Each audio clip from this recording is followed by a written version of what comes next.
ॐ श्री परमात्मने नमः। पंचदशोत्सवः श्रीभगवानुवाच। ऊर्ध्वमूलमधःशाखमश्वत्थं प्राहुरव्ययं छन्दांसि यस्य पर्णानि यस्तं वेद स वेदविद्। अधश्चोर्ध्वं प्रसृतास्तस्य शाखा गुणा प्रवृद्धा विषया प्रवाला। अधश्चमूलान्यनुसन्ततानि कर्मानुबन्धेनि मनुष्यलोके। न रूपमस्येह तथोपलभ्यते नान्तो न चादिर्न च सम्प्रतिष्ठा। अश्वत्थमेनं सुविरूढमूलमसङ्गशस्त्रेण दृढेन छित्त्वा ततः पदं तत्परिमार्गितव्यम्। यस्मिन् गता न निवर्तन्ति भूयः तमेव चाद्यं पुरुषं प्रपदे। यत प्रवृत्ते प्रसृता पुराणी निर्मानमोहाजितसङ्गदोषा। अध्यात्मनित्या विनिवृत्तकामा द्वन्द्वैर्विमुक्ता सुखदुःखसङ्गैर्गच्छन्त्यमूढा पदमव्ययं तत्। न तद्भासयते सूर्यो न शशाङ्को न पावकः यद्गत्वा न निवर्तन्ते तद्धाम परमं मम। ममैवांशो जीवलोके जीवभूत सनातना। मनः षष्ठानीन्द्रियाणि प्रकृतिस्थानि कर्षति। शरीरं यद्वाप्नोति यच्चाप्युत्क्रामतीश्वरः। गृहीत्वैतानि संयाते वायुर्गन्धानि वाशयात्। श्रोत्रं चक्षुस्पर्शनं च रसनं घ्राणमेव च।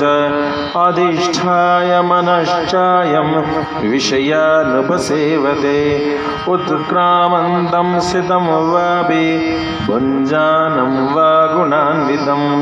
विमूढानानुपश्यन्ति पश्यन्ति ज्ञानचक्षुषः।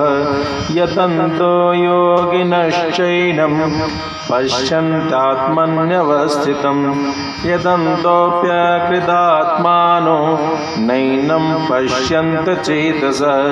यदादित्यगतं तेजो जगद्भासयतेऽखिलं। यच्चन्द्रमसि यच्चाग्नौ तत्तेजो विद्धि मामकम्। गामाविश्य च भूतानि धारयाम्यहमोजसा।